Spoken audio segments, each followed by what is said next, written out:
borders modern-day Lebanon and Syria, the fallen angels began interbreeding and or genetically modifying the local inhabitants.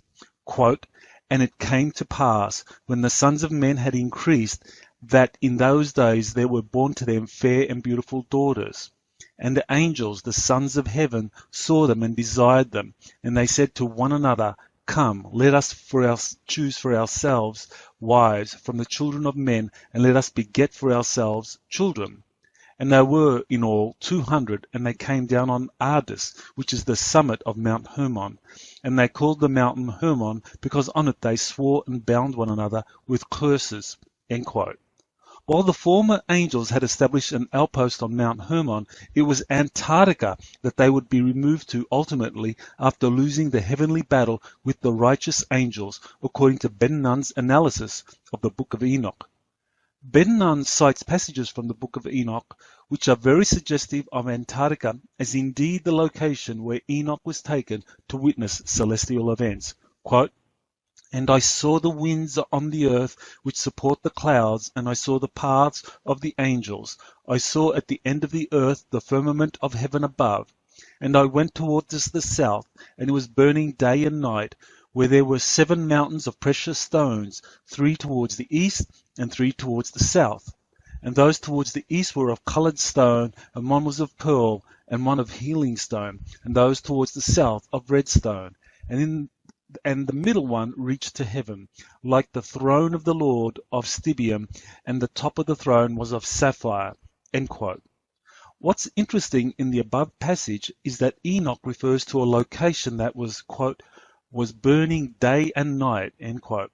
Ben Nunn believes that this fits the description of Antarctica during the southern hemisphere summer season when there is a 24-hour sunlight. Regarding the 7 mountains, this appears to refer to Mount Vinson in the Sentinel Range of Antarctica, according to Ben Nunn. He also refers to 6 nearby mountains in the range that might qualify as the mountains described in the Book of Enoch. Mount Vinson is the highest mountain in Antarctica and is located towards the middle of the Sentinel Range. It would have stood out just as spectacularly with its snow-capped peaks in ancient times as it does today. Regarding the southern and eastern alignment of the 6 adjacent mountains to Mount Vinson described in the Book of Enoch, Ben Nunn speculates that this was their alignment prior to the catastrophic flood event which coincided with the shifting of the Earth's axis of rotation. This corresponds to the research conducted by Sir Charles Hapgood, who asserts that pole shifts have been a regular occurrence in Earth's history. In his 1958 book, Earth's Shifting Crust, Hapgood proposes that a pole shift had happened at the end of the last ice age, about 11,000 BC. Ben Nunn's conjecture is interesting, but as one can see from the map showing the Sentinel Range where Mount Vinson is situated, there are far more than 7 mountains in the range. Ben Nunn's conjecture is intriguing, but not conclusive, as he himself points out. Nevertheless, he gives us a possible location of the imprisoned fallen angels, Mount Vinson and or 6 other mountains in the Sentinel Range. Ben Nunn goes on to discuss the Book of Enoch and its reference to imprisoned fallen angels that were removed from Mount Hermon to Antarctica. Quote, "And like a spirit questioning me, the angel said, This is the place of the end of heaven and earth. This is the prison for the stars of heaven and the host of heaven. And the stars which roll over the fire, these are the ones which transgressed the command of the Lord from the beginning of their rising, because they did not come out at their proper times. And he was angry with them and bound them until the time of the consummation of their sin in the year of mystery." End quote. Ben Nunn's reference to the pre-Adamites still being alive in their Antarctica prison raises an intriguing possibility. The Book of Enoch describes a future year of mystery when they are liberated. Is this the event we are shortly to witness? For an answer, we can begin by analyzing some intriguing parallels between Ben Nunn's analysis of the Book of Enoch and the recent disclosures of secret space program whistleblower Corey Goode concerning Antarctica. Like the pre-diluvial biblical figure Enoch, Goode says he has also been taken to witness celestial events by a recently arrived group of highly evolved extraterrestrials called the Sphere Being Alliance. Like Enoch, Good has also been asked to act as an intermediary for both sides in a heavenly or a solar system-wide conflict. Good said this began in March 2015 when he accepted the role as the delegate for the Sphere Being Alliance in an ongoing negotiations between different factions and groups from both Earth and off-world civilizations. Good said that he has been taken to Antarctica twice to witness events. The most recent, in January 2017, involved him viewing the remains of a pre-Adamite civilization that had flourished until a major global catastrophe corresponding with the Great Flood that destroyed coastal cities and low-lying land all over the world around 12 to 13,000 years ago. Good said that the pre-Adamites survived by entering stasis chambers in the largest of 3-mile-long motherships that crash-landed on Earth around 60,000 years ago, after the pre-Adamites were expelled from the Moon due to a conflict with the dominant extraterrestrial factions there. The pre-Adamites set up their major base of operations in Antarctica and established outposts in Asia, Europe, and the Americas, according to Good. Conflicts soon emerged between the pre-Adamites and other human-looking extraterrestrial groups who had been conducting 22 genetic experiments with surface humanity for nearly 500,000 years. This is where Good's historical account resonates with Bannon's analysis of the Book of Enoch. Good's pre-Adamites appear to be the same fallen angels described in the Book of Enoch in terms of their interbreeding and/or genetic experiments with the local population. In the case of the Mount Hermon landing of the 200 fallen angels, this is consistent with Good's claim that the pre-Adamites established colonies all over the Earth where they genetically altered the local humans and installed hybrids into leadership positions.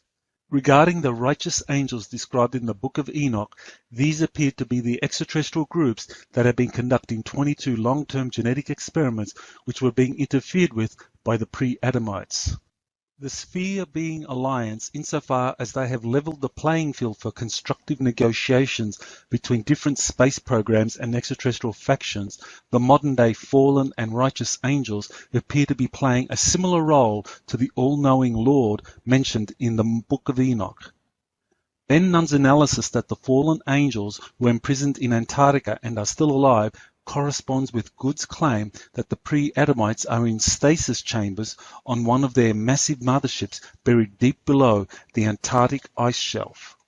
Finally, Good has revealed that excavations in Antarctica are underway and that the stasis chambers containing the pre-Adamites have been found. The hybrid descendants of the pre-Adamites, which are among the elite bloodline families that secretly have ruled humanity, are eager to gain access to the stasis chambers and to reawaken their ancient ancestors. The goal of doing so appears to be to have the pre-Adamites reassume once again their former dominance in planetary affairs, thereby allowing their hybrid offspring to step out of the shadows and directly rule over humanity. This suggests that the year of mystery mentioned in the Book of Enoch, when the fallen angels are liberated, may be very close. All this leads to an intriguing question. Is Good himself a modern-day Enoch, being given key roles in witnessing and mediating between different human and extraterrestrial factions as the delegate of the Sphere Being Alliance, which appears to be functionally identical to the all-knowing deity described in the Book of Enoch? If so, this would suggest that Enoch himself was an extraterrestrial contactee of the Sphere Being Alliance or a similar group 13,000 years ago.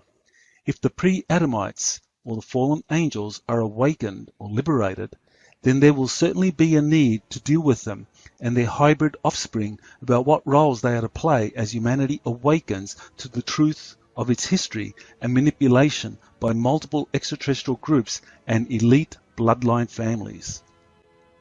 This has been Michael Sala with Exo News TV. Well, that certainly gives you something to think about. Gives me something to think about, especially when I see articles like this, and this is from the two-way breaking news from NPR, about the massive iceberg breaks free in Antarctica. It also explains why the Book of Enoch has been removed from the Bible. Are the fallen angels really sealed underneath the Antarctica ice? So far, I cannot deny the information. Anyways, I'm kind of a little, I'm in deep thought right now. But yes, if the fallen angels are still living in Antarctica, are they freeing themselves? Is this why we have the Antarctica Treaty, which makes no sense? Is this why the elite only get to go to Antarctica? Sad to say, I believe so. So a massive iceberg breaks free in Antarctica. That tells me, you know what, everybody? All veils of all sorts are being removed. And I'm just going to read the article. I cannot ad-lib right now because my mind's on overdrive. So let's read this. A massive iceberg the size of Delaware has broken free from Antarctica and is floating in the sea. They will blame this on climate change. But we all know that's a massive lie. Okay. Earlier Wednesday, scientists announced that the 6,000 square kilometer, about 2,000 square miles, iceberg had come loose.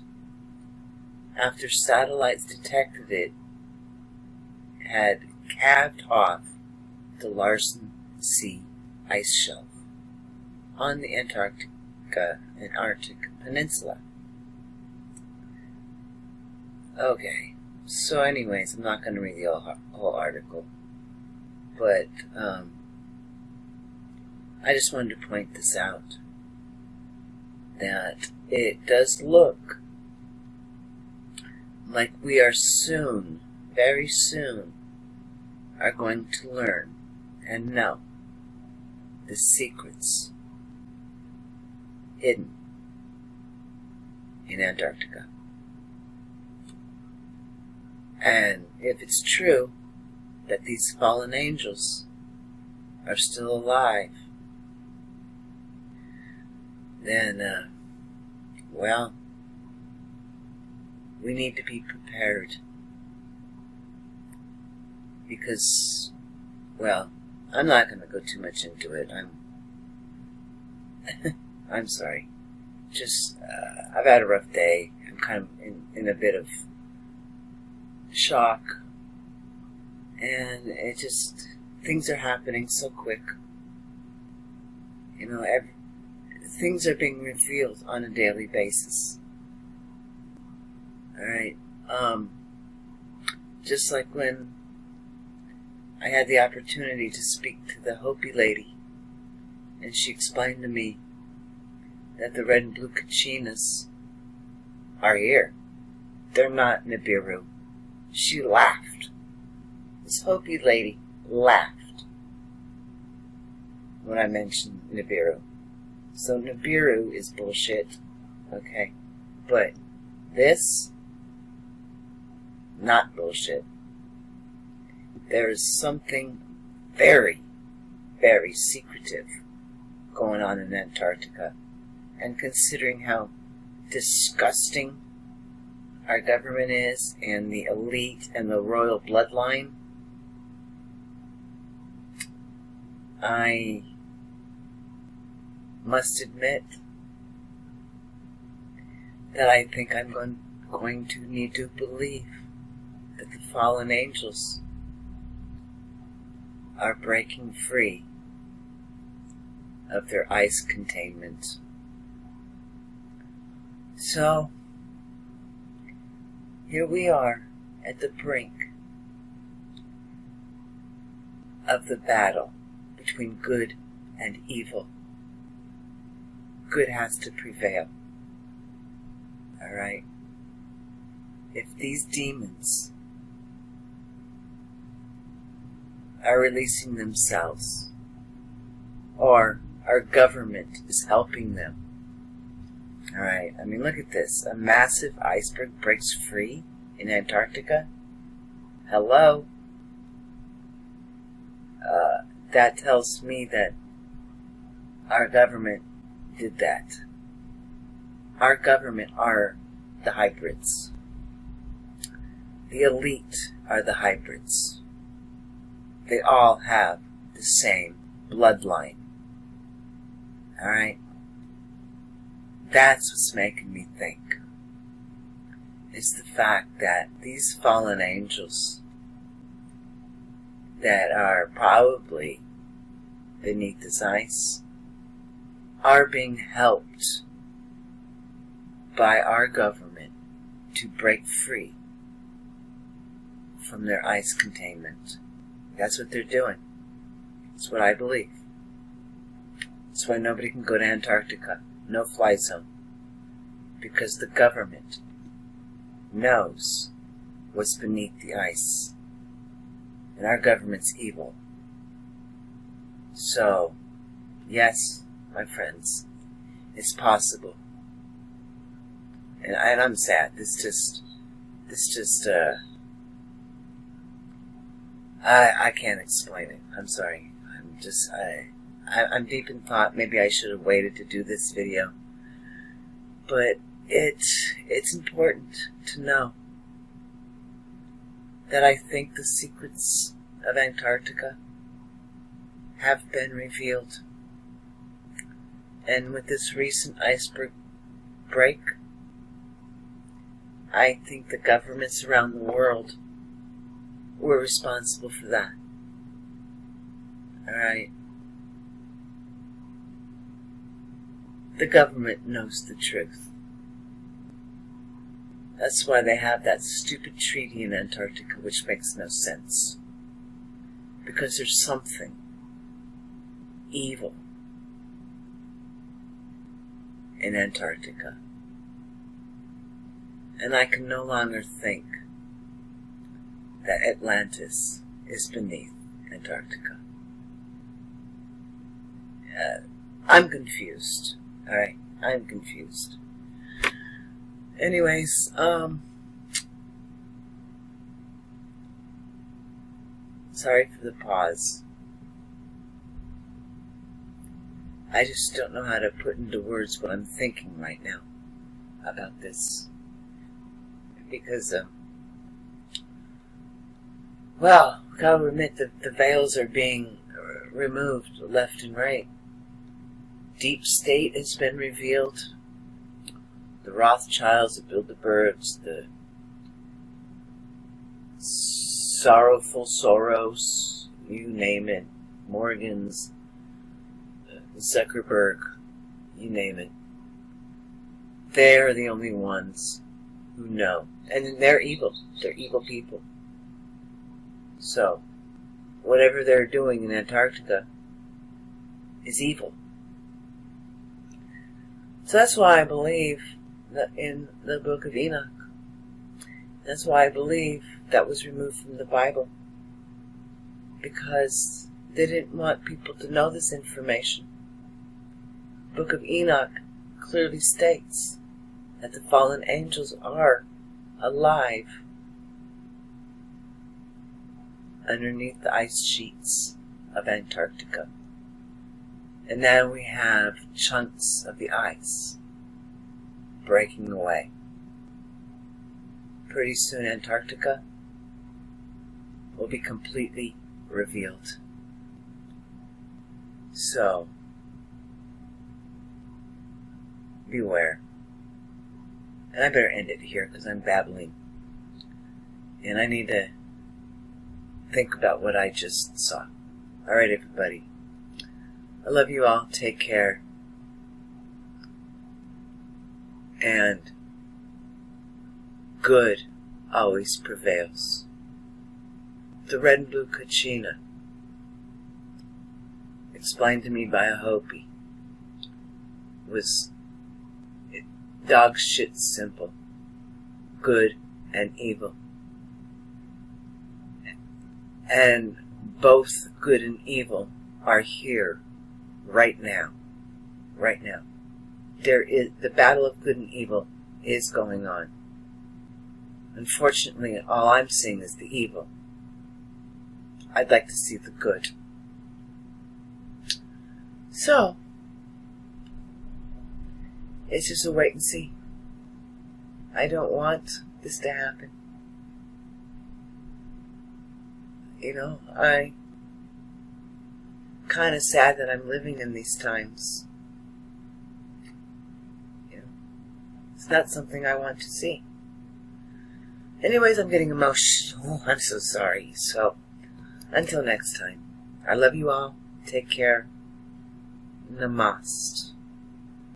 Which means my soul recognizes your soul. I love you.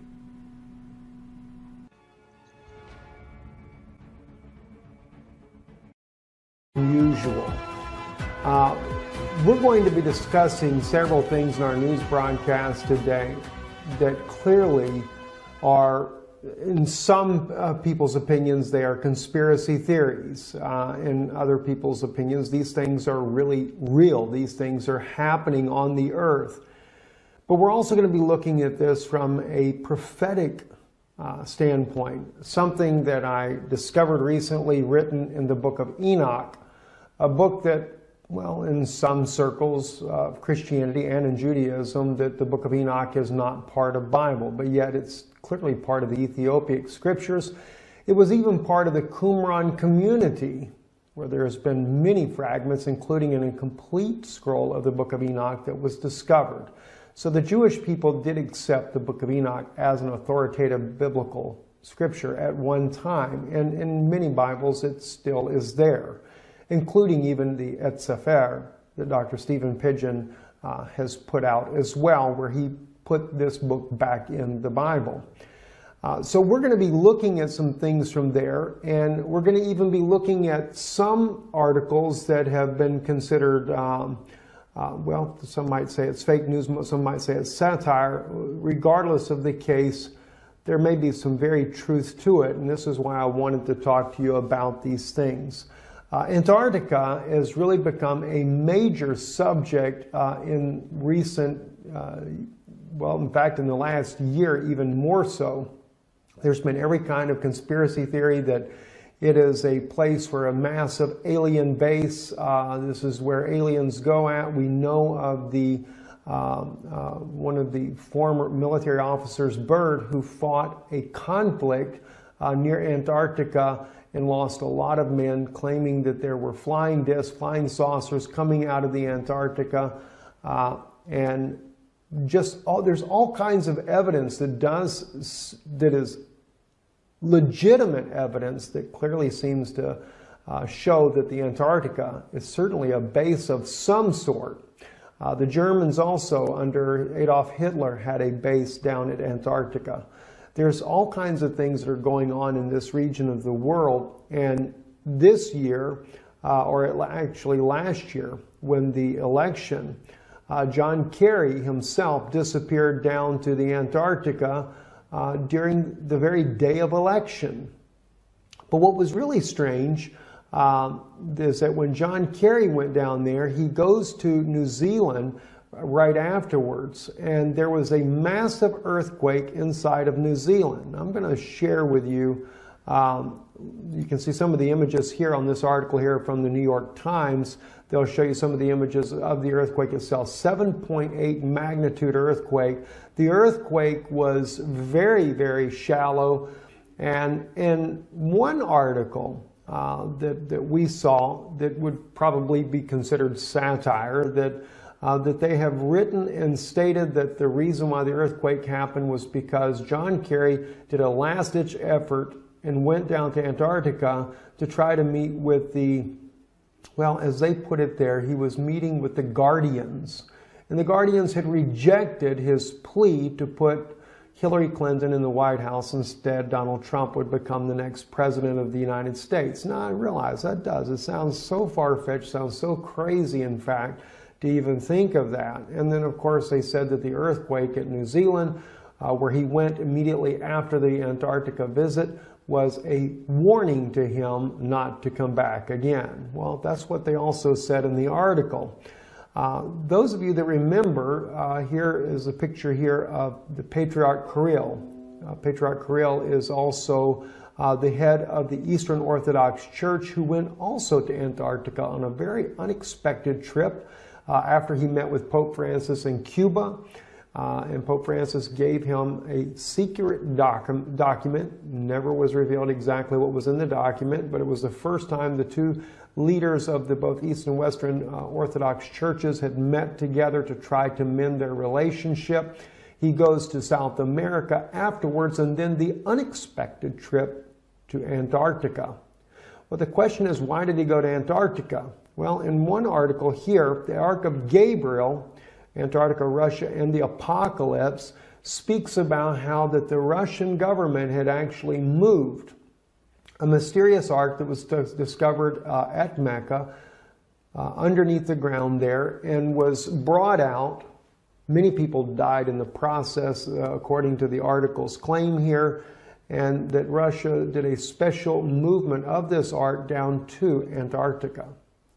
Now, again, whether we would say this is just a bunch of garbage or if it's really true or not, I'll just leave that up to you. But maybe what I'm going to share with you in a few minutes might weigh in on your thinking. So I do ask you, just kind of bear with me a little bit here while we discuss these things here.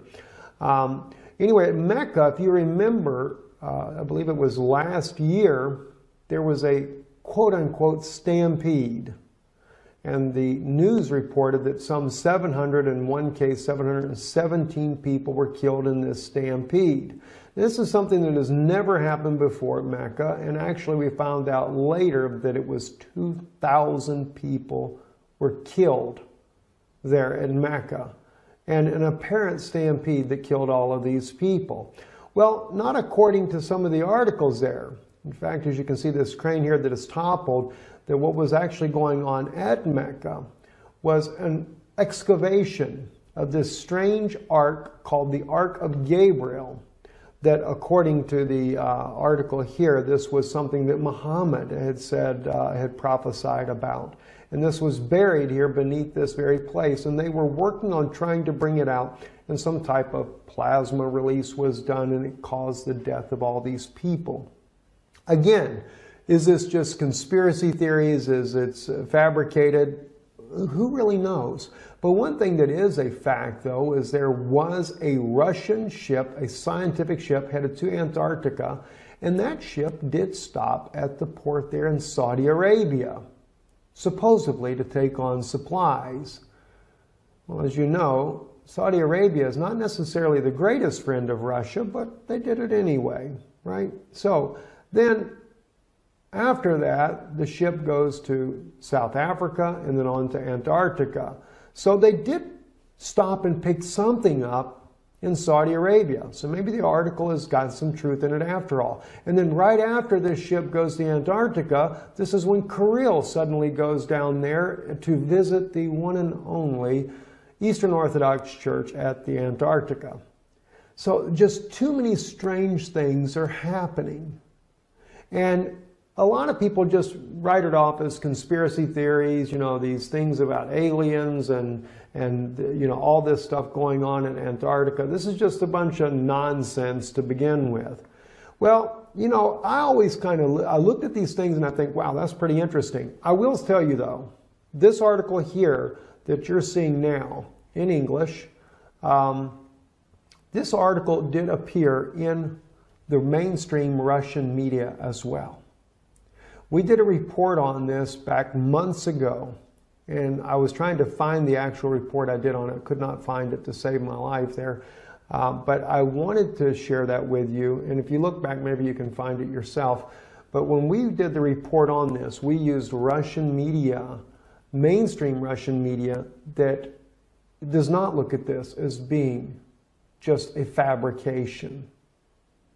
they actually reported it as real news, and that yes, indeed, Russia did do a secret mission down to the Antarctica and had taken a thing called the Ark of Gabriel.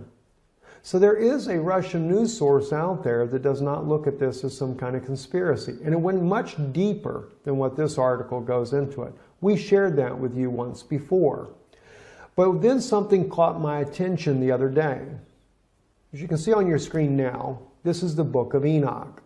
I was reading in the first book of Enoch, chapter 18. And this is where the angel Uriel is taking Enoch and showing him some very interesting things. And I'm going to share with you some of the words that I read here in Enoch, and then you'll see why it became very interesting to me. If we go down to, say, verse 4 and begin there, it says, "And I saw the winds which turned the sky and caused the disk of the sun and all the stars to set. And I saw the winds on the earth which support the clouds. And I saw the path of the angels. I saw at the end of the earth the firmament of heaven above. And I went towards the south." Okay, so he goes to the end of the earth. And he speaks about going towards the south.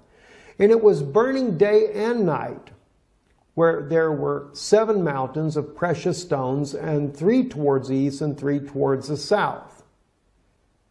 Now, I begin to think about this.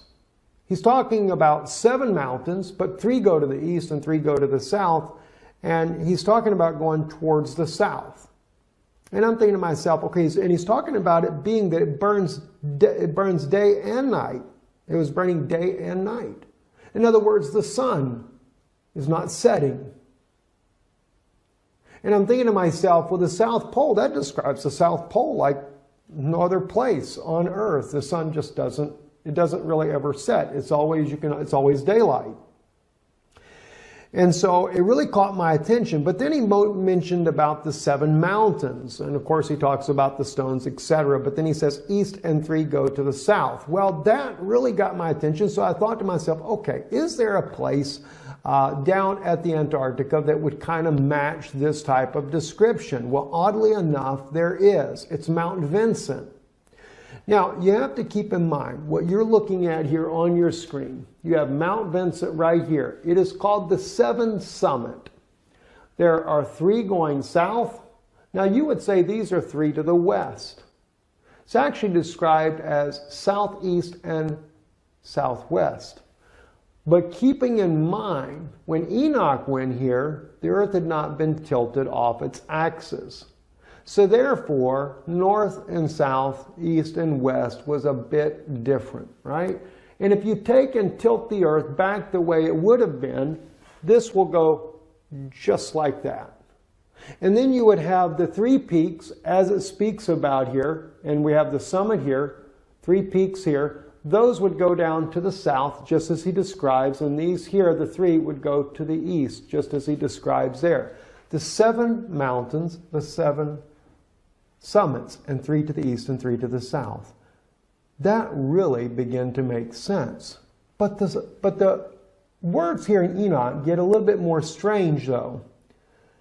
And as I read on, it says, "And those towards the east were of colored of stone, and was of pearl, and one of a healing stone, and those towards the south of a red stone. And the middle one reached to heaven like the throne of the Lord, and stibium, and the top of the throne was a sapphire. And I saw a burning fire, and what was in all the mountains." Now, keeping in mind, the middle one was the tall one. And of course, at Mount Vincent, that's exactly the way it is. Mount Vincent is the tallest mountain. Now, I can't say that this is conclusively correct. I'm putting this here before you as a conjecture, something for you to think about, just something that I find very fascinating in line with all these anomalies that are happening at Antarctica, all the weird things that are going on. John Kerry, I mean, gosh, he did more than 1 visit down to the Antarctica here. Why? What's going on? Now, when I first looked at this, I'm thinking Planet X. They're going down there because they can see Planet X coming. All right, and maybe that has something to do with it as well. But what about some other things? I'm going to share with you some very serious things also that are going on down there that have been claimed by former military officers. Okay, so just hold on for a second here. It says, and I saw a place there beyond the great earth. There the waters gathered together, and I saw a deep chasm of the earth with pillars of heavenly fire, and saw among them fiery pillars of heaven, which were falling as regards both height and depth. They were immeasurable. And beyond this chasm, I saw a place, and it had neither the sky above it, nor the foundation of earth below it, and there was no water on it, and no birds, but it was a desert place. Now, I'm sure now when you read this part here, well, that throws that out. Must have been out in Saudi Arabia somewhere. Maybe not. Maybe not, guys. Let's take a look at something else here that's very, very interesting. All right, let's go actually to the 7summits.com website. And this is about Antarctica, and it's about Mount Vincent, and it talks about it being the tallest mountain, etc. Let me read to you the Antarctica facts, though. Besides the mountain summit, if you go down here to say about right up under the blue right here on your screen, the snowfall in Antarctica is so minimal that the continent has been called the world's coldest desert. The interior receives less than 3 centimeters, in other words, less than 1 inch of precipitation a year, making it the driest continent on Earth. The Antarctic dry valleys in Victoria Land are among the driest places on Earth. Some scientists believe that no rain has fallen there for 2 million years. Astronauts have visited the dry valleys because of their similarity to lunar landscapes. Isn't that interesting? They call it the coldest desert on Earth. Well, maybe Enoch has got something when he said it was a desert. All right? As he called it, there was no water on it and no birds, but it was a desert place. Well, there are no birds. There are no penguins when you get that deep into Antarctica. There's just no life at all.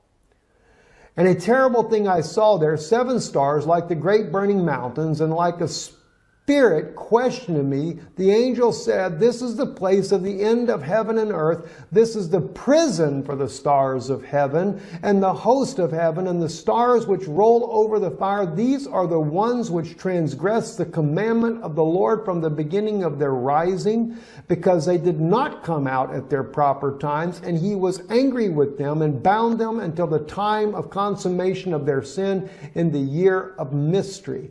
And I, Uriel, we go into chapter 19 here, real quick here, just the first verse, said to me, the spirits of the angels who were promiscuous with women will stand here, and they, assuming many forms, made men unclean, and will lead men astray, so that they sacrifice to demons as gods. Now, if you notice, that is a continuation. They're not dead. They're still there. And they do what? They will lead men astray, so that they sacrifice to demons as gods. Wasn't that interesting? CERN not long ago, where they sacrificed a young woman. Oh, they claimed it wasn't real, but found out later, according to Russian media, it was real. Russian media even was able to determine which woman it was that had been kidnapped.